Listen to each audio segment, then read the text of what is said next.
Hello everyone. Today in this video, I'll be going through solutions of SAT Practice Test 1 for Digital Math in Module 2. I'll be giving solutions for all 27 questions. So for the first question, Tilly earns P dollars for every W hours of work.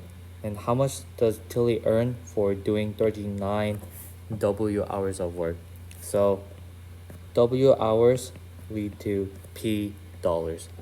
So 39 hours would lead to 39p dollars because everything is multiplied by 39. So the answer would be A. For question number 2, Juan rides his bike at the average of 5.7 minutes per mile. So 5.7 minutes per mile.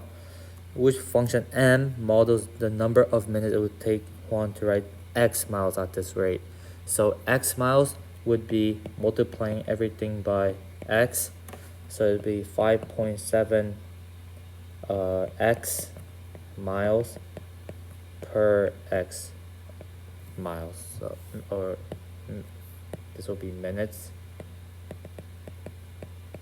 So the function of mx would be 5.7x.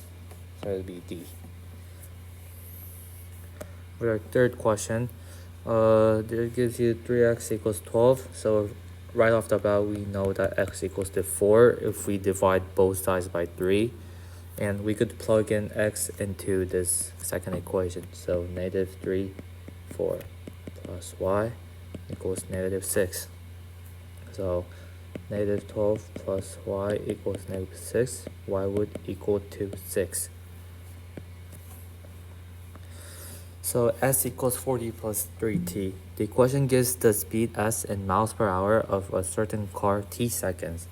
What will be the speed in miles per hour of the car 5 seconds after? So 5 seconds, this is the variable t. So we plug in s equals 40 plus 3, 5, which is 40 plus 15, that will equal to 55. And for the fifth question, this is a right triangle. A equals 4, B equals 5, and we're finding for C. So we have to use a Pythagorean theorem of A squared plus B squared equals C squared. And C squared would equal to, in this case, 4 squared plus 5 squared. And we're finding the value of C. So C would equal root 4 squared plus 5 squared. So the answer would be D. Number 6. What is the solution of this given equation?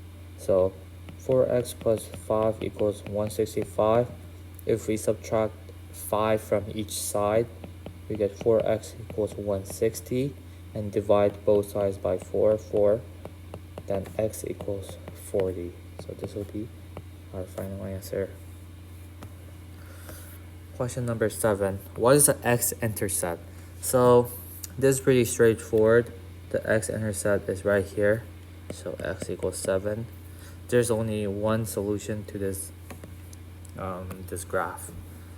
Question number 8. Function f is defined by fx equals 1 over 1x over 10 minus 2. What is the y-intercept? So y-intercept means that x equals 0. So if we plug in 0, we get negative 2. So the y-intercept would be 0, negative 2.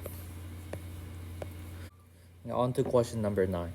The function f is defined by fx equals 7x cubed. In the xy plane, the graph of y equals gx is the result of shifting the graph of y equals fx down 2 units. So down 2 units means that it's shifted down, so it's the same thing as fx negative 2. Which equation defines the function g? So this is pretty simple. So gx would equal to fx minus 2.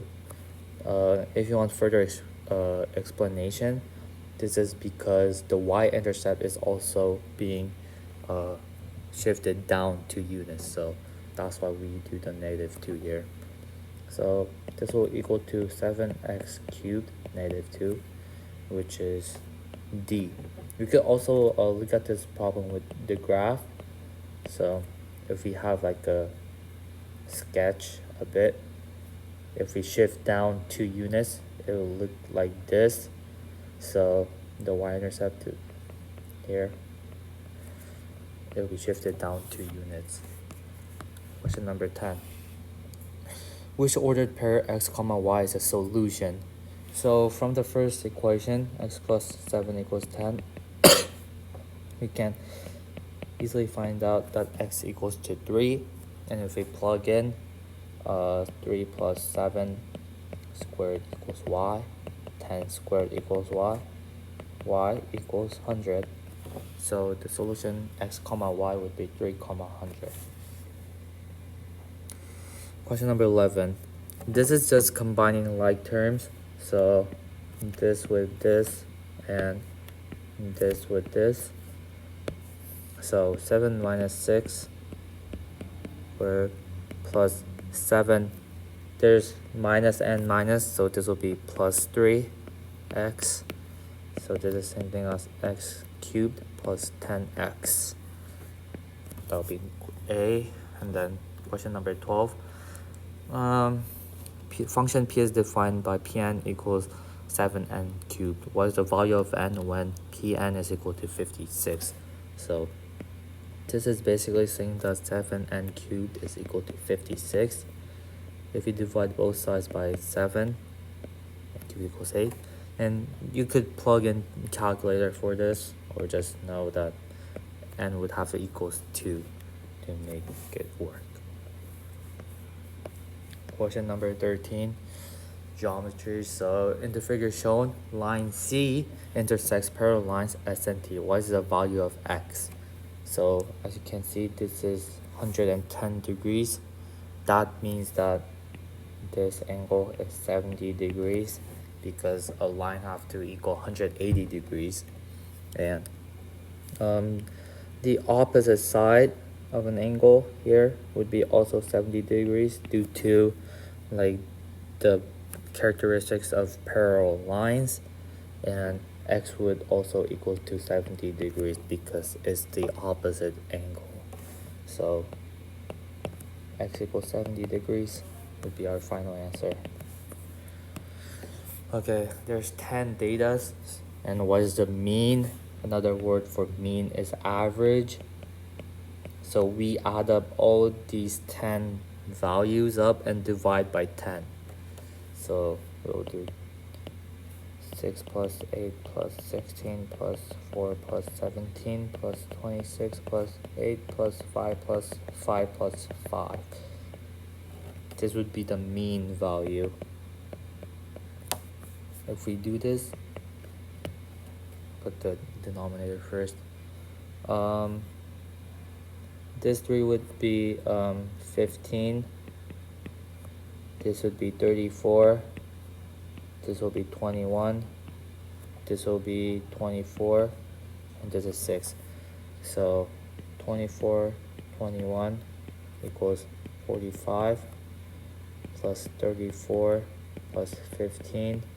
This will equal 94. And we have the 6 at the end. So this will equal 100 overall, which gives us 10.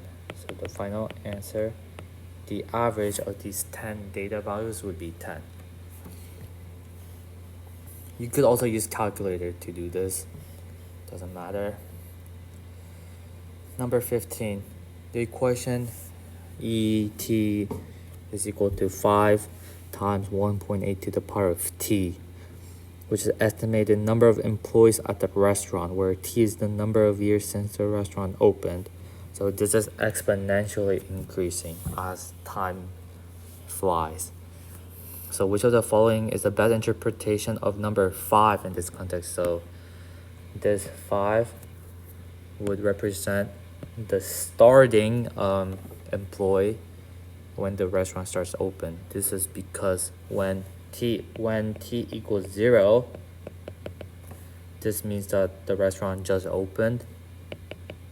E0 is equal to 5 1.8 to the power of 0, which is same thing as 5 times 1. So if we look at the choices, an estimated number of employees when the restaurant opened, so that would be the answer. Let's look at the other question. What other options? The increase in the, it's not increase, the number of restaurants that have been opened. The equation ET is the estimated number of employees, not the number of years.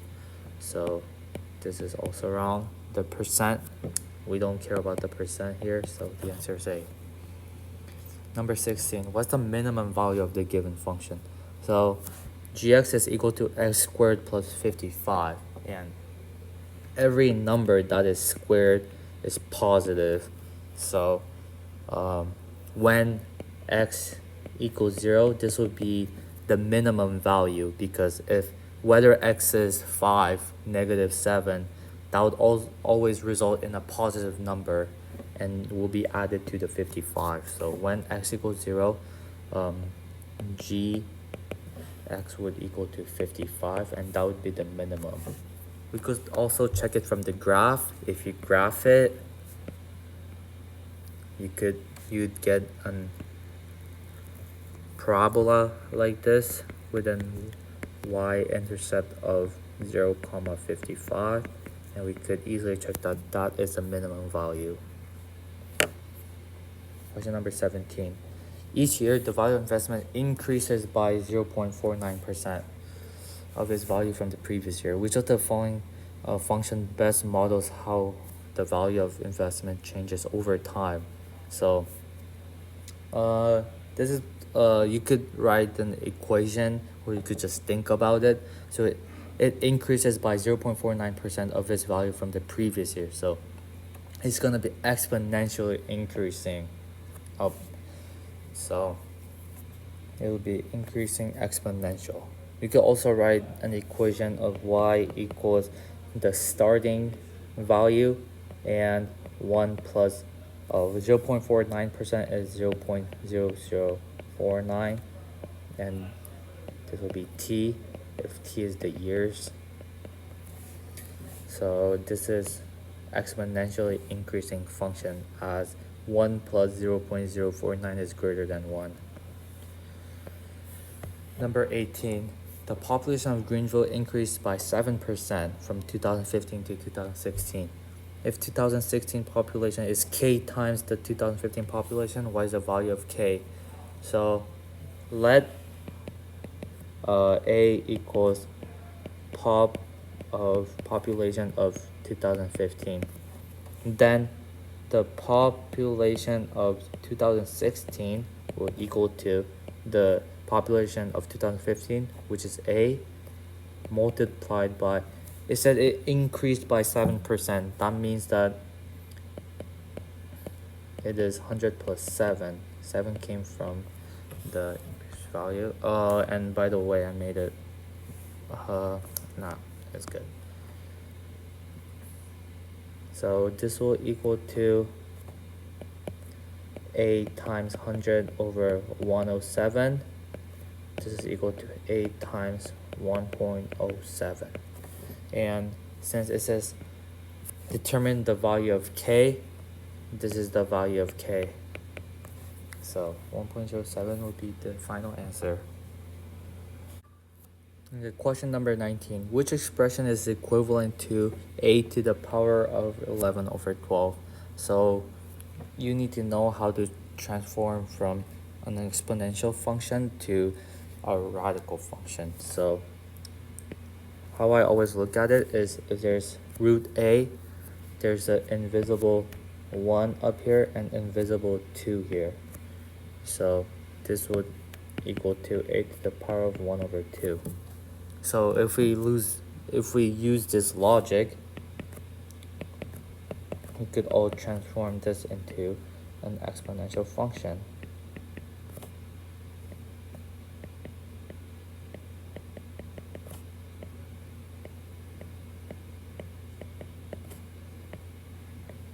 Something like this. And if we simplify each, you would know that this b would equal to a to the power of 11 over 12. If we divide both sides by 12, you get this final answer, and that is same as what the question said, so the final answer is B. Number 20. An event planner is planning a party. It costs the event planner a one-time fee of $35 to rent the venue and $10.25 per attendee. The event planner has a budget of $200. What's the greatest number of attendees possible without exceeding the budget? So the cost would be $35 for the one-time fee, and then the additional of 10.25 per attendee, which would use a variable a as attendee. And the budget is $200, so this has to be less or equal to 200. So if we isolate for a, 10.25 a is less or equal to 200 minus 35. If we simplify this is 165, and we could easily use our calculators to solve for this. So if we plug into calculator, we get 16.097, something like this. So as attendees cannot be a decimal, it needs to be a whole number. The greatest number of attendees possible would be 16. Question number 21. If the absolute value of 4x minus 4 is equal to 112, what's the positive value of x minus 1? So the characteristic of absolute value is that you could isolate for common numbers. So here we could isolate for 4. So put the 4 outside and make it like this. And then we could divide both sides by 4. So if we divide, x1 equals to 112 divided by 4, which is same thing as 28. So since x minus 1, the absolute value of x minus 1 is equal to 28, this is saying that x minus 1 is either negative 28 or 28. And the question is asking for positive values, so the final answer would be 28. Number 22. A cube has an edge of 38 inches. Solid sphere with a radius of 34 inches is inside the cube. So if we draw a cube,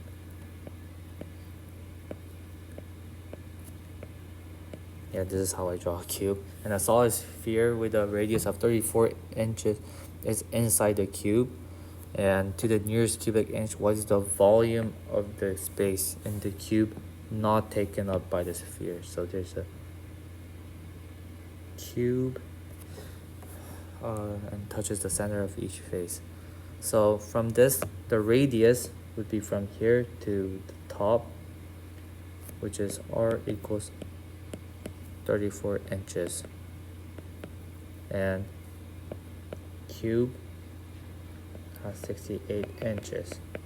So we could use the formula of the cube. So v cube minus v sphere would be the answer.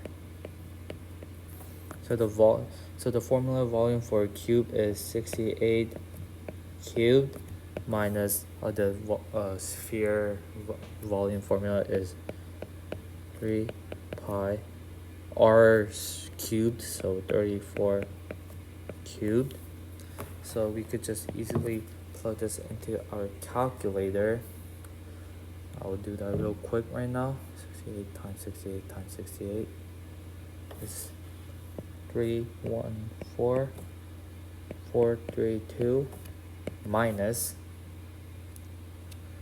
4 times pi times 34 times 34 times 34 divided by 3.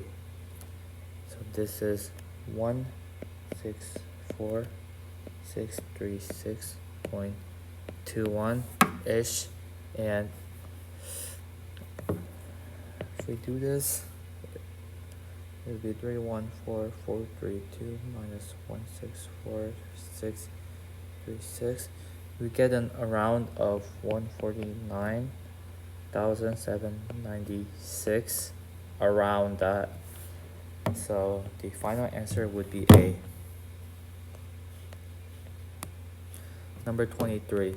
Diameter of the circle with this equation is, okay, so the most general equation for a circle is x minus a squared plus y minus b squared equals r squared. So the r squared is 16 in this case. So r has to be 4 because r has to be greater than 0. So the diameter would be r times 2, the double the value, which is equal to b, 8.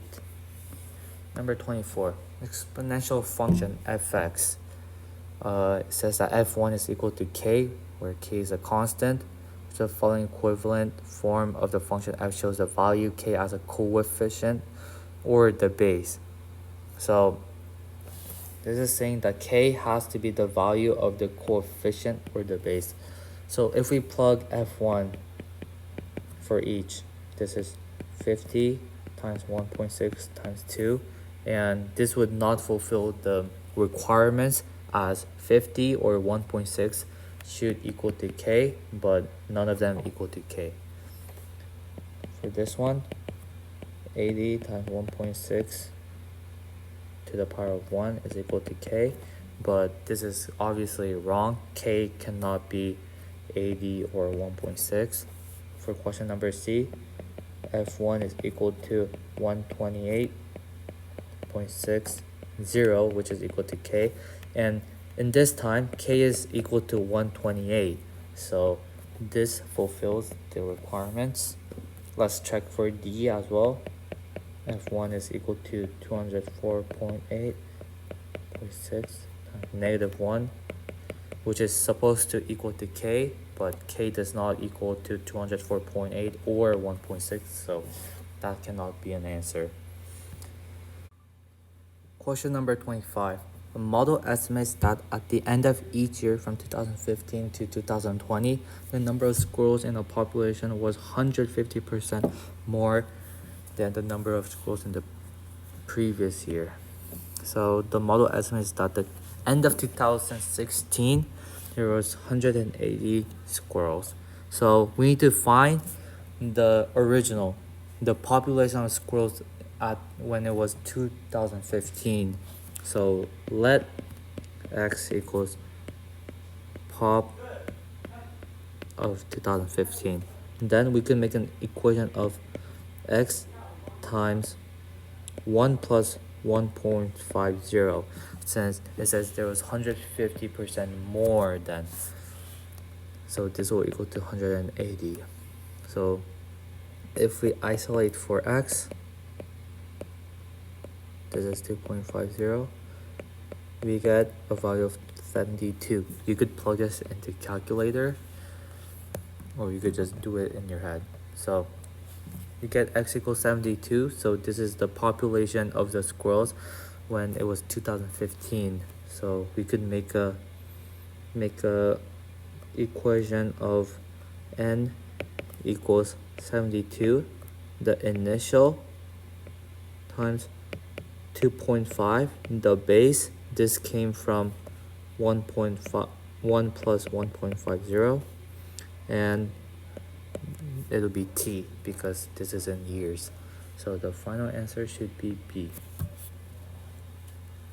Okay, 2 more questions left. 26. In the given pair of equations, a and b are constants. The graph of this pair of equations in the xy plane is a pair of perpendicular lines. Which of the following pairs of equations also represents a pair of perpendicular lines? So for perpendicular lines to form, the slope of the first equation, slope 1, times the slope of the second equation should equals to -1. We could use this to solve, but it'll be way much faster if you know the other characteristic, which is the multiplication of the coefficients in like a cross like that. So 7a is equal to negative 5b. This is how this works, which is derived from the first identity. So it's useful to know something like this for these kind of questions. So you just cross multiply everything and set it equal to the same, but with just a different negative positive sign. So if we look at a, negative 20b would be equal to negative 7a. This doesn't make sense. If we look at b, 20b is equal to negative 7a. This doesn't make sense. If we look at c, 10b is equal to negative 14a. And this does make sense because that is the same ratio as this. If we multiply everything by 2, negative 2, it would look the same. So C would be the answer. If we look at D, 5b is equal to negative 7a. This doesn't make sense because everything's positive. 1 should be negative, so D would not be the answer. If we look at the last question, in the given equation, C is a constant. The equation has no real solutions if C is greater than n. What is the least possible value of n? So we could use the D equation, which is b squared minus 4ac. This thing came from the quadratic formula, which is 2 over 34 plus minus root b squared minus 4ac, but c is 1. I mean a is 1, so like this. So inside the roots, this looks like c, but this is brackets. So this has to be greater than 0 in order to have a solution, or equal to 0. But the question is, it has no real solutions. So in the brackets have to be less than 0.